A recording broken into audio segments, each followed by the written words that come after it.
नमस्कार दोस्तों, मैं विवेक एक बार फिर से अपने YouTube channel stock trading technique पर आपका हार्दिक स्वागत करता हूं। दोस्तों, आज हमने एक बहुत ही वॉलेटाइल या कह सकते हैं कि गिरावट से भरा हुआ एक सेशन कंप्लीट किया।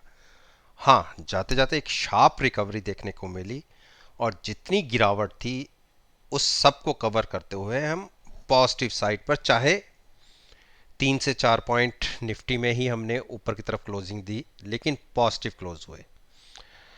बाकी मेरी परफॉर्मेंस कैसी थी वो तो आप मेरी पिछली वीडियो को देखिए, और अगर आज के सेशन के साथ कंपेयर करेंगे तो रिजल्ट्स आपको देखने को मिल जाएंगे और बहुत अच्छे रिजल्ट देखने को मिलेंगे। देखिए कि अल्ट्राटेक सीमेंट, जैसा कि चार्ट मैंने स्क्रीन के ऊपर लगाया हुआ है, इंट्रा देखें, इंट्राडे में तो हमने 618 या 6200 के आसपास के लो लगाए और हाईज लगा दिए 6400 के, यानी इंट्राडे के अंदर 200 पॉइंट की मूवमेंट। और जो मुझे रेगुलर मेरी वीडियोस को देखते हैं उन सबको पता है कि हमने पहले 6100 की पुट बाय करके यहाँ पर इसके मिड में हमने एग्जिट की थी, और साथ में मैंने कहा था कि मैं लॉन्ग पोजीशन यहाँ से अगर 6500 के ऊपर क्लोज होगा तो फर्दर लॉन्ग पोजीशन यहाँ से लूंगा, अदरवाइज मैं साइड होकर बैठूंगा और गिरावट का वेट करूंगा और नीचे यहाँ से फिर हम लॉन्ग करेंगे। और देखिए आज हमें वो मौका मिला। हाँ, 6100 तो नहीं मिला, लेकिन 6200 के आसपास का मिला। किसी ने अगर वहां से पुट बाय करके फ्यूचर्स लॉन्ग किया हो और इंट्राडे में ही एक आपको अच्छा प्रॉफिट जनरेट हो गया। लेकिन जिनको नई पोजीशन लेनी है वो क्या करें?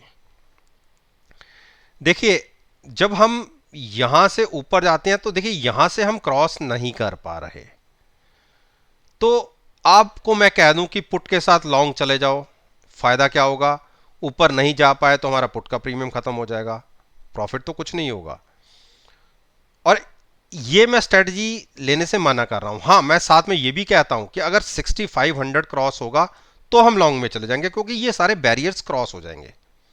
अदरवाइज गिरावट में आप नीचे से बाय करो ना, कि अगर 62, 61, 6000 के आसपास आए तो at the money put buy करके फ्यूचर्स लॉन्ग रखो कि आपको प्रॉफिट की पॉसिबिलिटी बनी रहे। क्योंकि आप देखिए 6150 केवल 2 बार ब्रेक हुआ है, लेकिन वहां से एक शार्प रिकवरी भी दिखी। आप देखिए पीछे चले जाइए, जब से 2 फरवरी से इसने ये प्राइस क्रॉस किया है उसके बाद केवल यहां पर एक बार नीचे गिरा था, लेकिन फिर रिकवरी आ गई।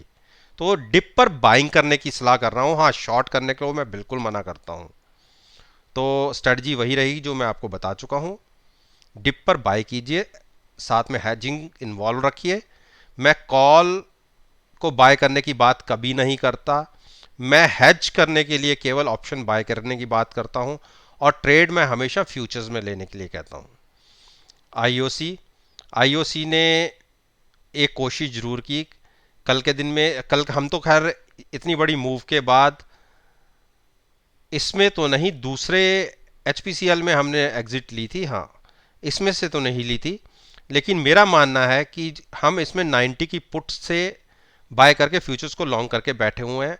मेरा ये मानना है कि अगर 93 के ऊपर हम एक बार क्रॉस होते हैं या क्लोजिंग हमें मिल जाती है तो हम 96 इजीली छू लेंगे और हमारा प्रॉफिट बहुत बढ़िया बन जाएगा। तो वेट एंड वॉच की स्ट्रेटजी तो हम रखे हुए हैं, और नीचे से हमारी हैजिंग के साथ लॉन्ग साइड पे पोजीशन है, और अभी भी जिनको पोजीशन लेनी है वो लॉन्ग साइड पर ही रहें। 90 की पुट बाय करके फ्यूचर्स को लॉन्ग करने की स्ट्रेटजी ले सकते हैं। 93 का टारगेट होगा, उसके ऊपर क्लोजिंग पे 96 का टारगेट होगा। गेल गेल को बिल्कुल आप लॉन्ग पे रह सकते हैं। हाँ, गेल में हमने प्रॉफिट लिया था कल के दिन में। 135 की पुट हमारी प्लस थी, और पहले साथ में 130 की पुट के साथ भी हमने लॉन्ग बना रखे हैं। 135 की पुट के साथ भी हमारे लॉन्ग्स थे, और पोजीशन हमने पिछले मंथ से इस एक्सपायरी पे शिफ्ट की थी। और देखिए कल हमारा 140 के आसपास हमने इस ट्रेड से एग्जिट हुए थे प्रॉफिट लेके, और दोनों एक्सपायरी में, पिछली एक्सपायरी में और ये एक्सपायरी तो क्या शुरू हुई थी, इसमें जितना प्रीमियम दिया था वो अभी प्रीमियम बचा हुआ था। तो वो सारा प्रीमियम हमने लिया, उसके साथ भी अच्छा प्रॉफिट लिया और हम प्रॉफिट इससे एग्जिट हो गए। देखिए अभी भी मेरा मानना है कि जब तक ये स्टॉक 135 ब्रेक नहीं करेगा नीचे की तरफ, ये नेगेटिव नहीं होगा, तो बिल्कुल लॉन्ग में बने रह सकते हैं। अब और मैं एक चीज़ दिखाता हूँ, देखिए बुलिश क्रॉसओवर, ये देखिए एमएसीडी में भी, और अगर आप एडीएक्स को देखेंगे तो उसमें भी एक बुलिश क्रॉसओवर है। तो बिल्कुल लॉन्ग में रह सकते हैं at the money put buy करके। टाटा मोटर्स, टाटा मोटर्स को मैं डिप पे बाइंग करने की बात करता हूँ, गिरावट के साथ नीचे चला गया था, 280-85 तक चला गया। मैं तो 290 के आसपास ही इसको लॉन्ग करने की बात कर रहा था कि 295 के आसपास की पुट अगर बाय करके फ्यूचर्स को लॉन्ग रखेंगे तो 290 क्या 300 का टारगेट पहला होगा, अगर 305 क्रॉस होगा तो उसके बाद 330 का टारगेट होगा। तो बिल्कुल डिप पर बाइंग करने की स्ट्रेटजी है, शॉर्ट नहीं करना। यूपीएल, यूपीएल ने देखिए नीचे लो लगाया 595 का, और 595 के नीचे क्लोजिंग मिलती तो मैंने कहा था कि हम 550 तक गिर सकते हैं, पहला टारगेट होगा 570 और उसके बाद 550। देखिए इसने अपनी जो 50 डेज मूविंग एवरेज है उसे होल्ड कर लिया, वहां तक गिरा जरूर, और जहां खुला नीचे गिरा, और हायर साइड की क्लोजिंग 620। देखिए क्लोजिंग अच्छी मिली है, लेकिन हम एक कैंडल के ऊपर ट्रस्ट नहीं करेंगे, हम कल की कैंडल का वेट करेंगे।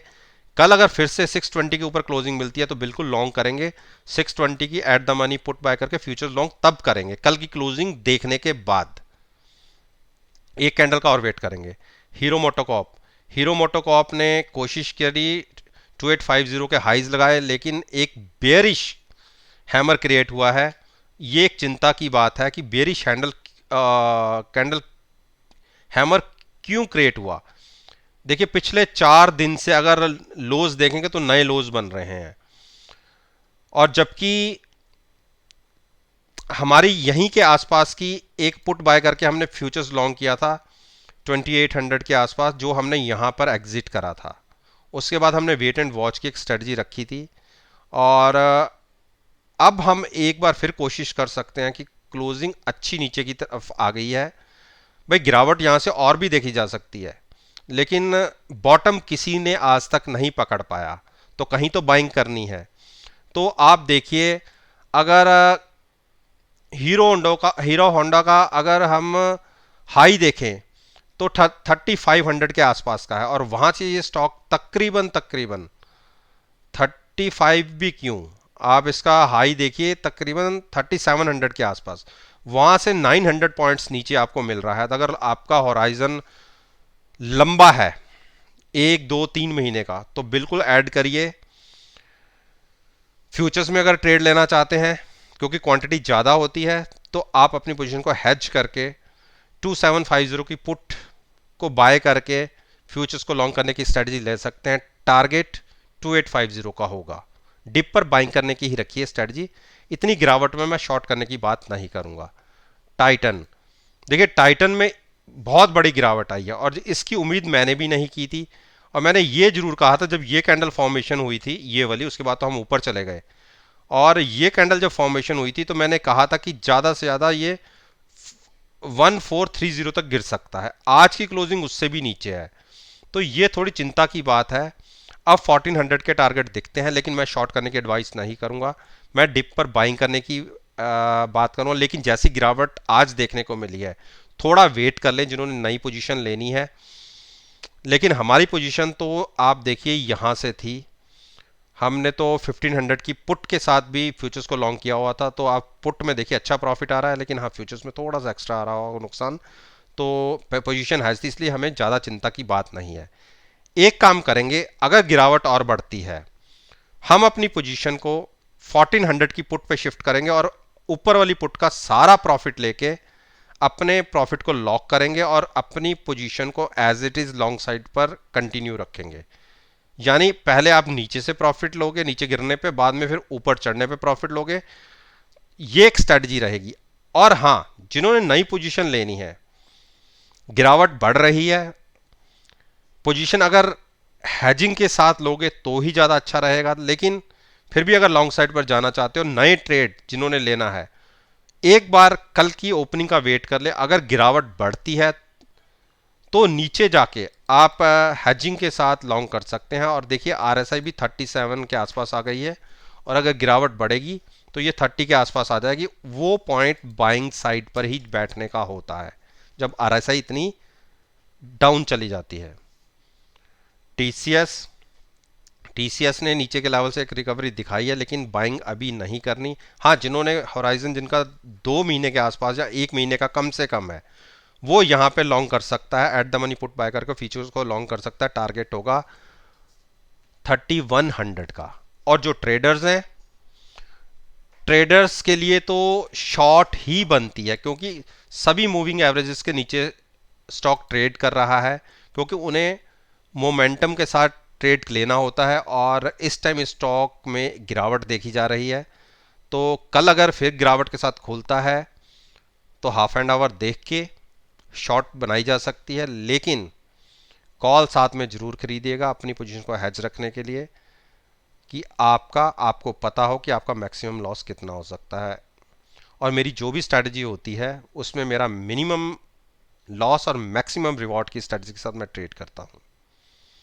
मारुति मारुति ने आज बहुत अच्छी क्लोजिंग दिखाई है। मेरा मानना है कि अब मारुति शायद 6700 को टच कर दे, और अगर 6700 के ऊपर क्लोजिंग मिलती है तो 6930 तक के टारगेट होंगे। हमारी 6800 की पुट के साथ फ्यूचर्स लॉन्ग है, जो पहले से कंटिन्यूस था। और पिछले महीने हमने पुट में अच्छा प्रॉफिट लिया। हाँ, फ्यूचर्स में उससे ज़्यादा लॉस था, लेकिन पोजीशन हमने आगे कैरी की। और जो पुट थी वो हमने नीचे वाली 6600 की बाय की, और एज इट इज़ अपने पोजीशन को कंटिन्यू रखा है। अगर हमें मूव 6700 तक की मिल जाती है, तो पिछला जो लॉस हमने फ्यूचर्स में पिछले महीने लिया था वो सारा का सारा प्रॉफिट में कन्वर्ट हो जाएगा, और फर्दर और अच्छे हम प्रॉफिट में बैठे होंगे, क्योंकि शुरू शुरू में अभी जो नीचे हमने ऑप्शन बाय किया उसमें प्रीमियम अभी बचा होगा। तो लॉन्ग साइड पर इसमें रही है। और जिसने फ्रेश पोजीशन लेनी है मारुति के अंदर, एक बार 6710 के ऊपर क्लोजिंग मिल जाए तो फ्रेश लॉन्ग में जाइएगा, शॉर्ट अभी मत कीजिए। ब्रिटेनिया, देखिए ब्रिटेनिया ने आज फिर एक बेरिश डोजी क्रिएट किया है, और ये साइन एक और गिरावट का होता है। जबकि हमने तो अपनी पोजीशन आप देखिए, पहले ये हमने सारा प्रॉफिट लिया, उसके बाद हमने वेट एंड वॉच की स्ट्रेटजी रखी थी कि हम गिरावट पे खरीदेंगे। लेकिन जैसे ही इसने, आप यहाँ पर देखिए 2675 के आसपास प्राइस आया था, हमने यहाँ पे पुट बाय करके फ्यूचर्स लॉन्ग किया था। हाँ, मानते हैं वहाँ से एक और बड़ी गिरावट दिखी, लेकिन पुट के अंदर आज हम अच्छे प्रॉफिट में बैठे हुए हैं, और फ्यूचर्स में हमारा उससे थोड़ा सा नुकसान आ रहा है ज़्यादा। अब हम कल के दिन में क्या करेंगे, इस पुट के प्रॉफिट को हम बाय में बुक करेंगे, और पुट को करेंगे शिफ्ट नीचे 3400 के ऊपर। यानी अगर यहां से जब बाउंस दिखे तो ये हमारा एडिशनल प्रॉफिट हो, दोनों साइड हमें प्रॉफिट मिलेगा, और हमारी पोजीशन नीचे हैज भी होगी और अनलिमिटेड प्रॉफिट का घर होगा। अब जिन्होंने नई पोजीशन लेनी है, देखिए जो लोग शॉर्ट में विश्वास नहीं रखते, तो वैसे तो शॉर्ट बनता है, लेकिन पिछले 3-4 दिन से कंसोलिडेशन चल रहा है, यानी यहाँ प्राइस थक गया है, रुक गया है, यहाँ से और गिरावट महसूस नहीं हो रही, तो शॉर्ट तो करिए मत। लेकिन जब इतना बड़ा देखिए कंसोलिडेशन का फेज यहाँ भी चला था, उसके बाद आप देखिए यहाँ चला, तो हो सकता है कि ये कंसोलिडेशन का फेज 4-5 दिन और चल जाए। तो अगर मैं आपको कहूँ कि पुट बाय करके आप लॉन्ग चलिए, तो अगर कंसोलिडेशन का फेज चला तो आप ये देखिए ऑप्शन का प्रीमियम डिके हो जाएगा, प्रॉफिट आएगा नहीं। फ्यूचर से हमें प्रॉफिट लेना होता है, तो वेट एंड वॉच रखिए। अगर 3400 के आसपास प्राइस रहता है तो कोई ट्रेड मत लीजिए। हाँ, अगर ऊपर की तरफ बढ़ता है, आपको लगता है कि क्लोजिंग ऊपर की तरफ मिल जाएगी, तो at the money put buy करके फ्यूचर्स को लॉन्ग कीजिए। हो सकता है कि हम इजीली 3600 और उसके बाद 3650 तक इजीली चले जाएं, और हमें दोनों तरफ प्रॉफिट, हमें अच्छा प्रॉफिट बुक होगा।